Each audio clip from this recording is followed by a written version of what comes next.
Hello! You already save a lot of money every year thanks to our videos, so save on car parts too. Buy them on the Mr. Auto app. Shipping is free. You will find the bulk windscreen wipers used in the video exclusively on the Mr. Auto website and through the link in the description.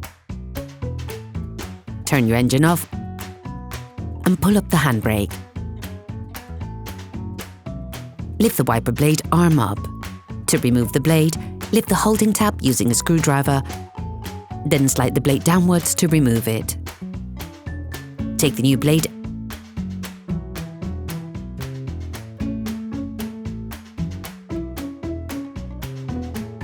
and install the adapter which corresponds to your model. To put in the new blade, slide it into its housing.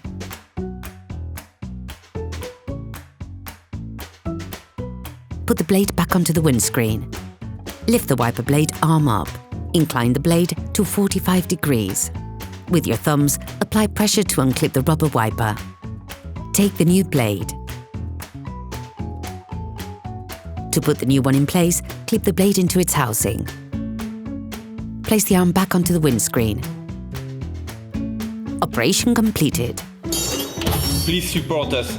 Subscribe and like the video, that will be really cool.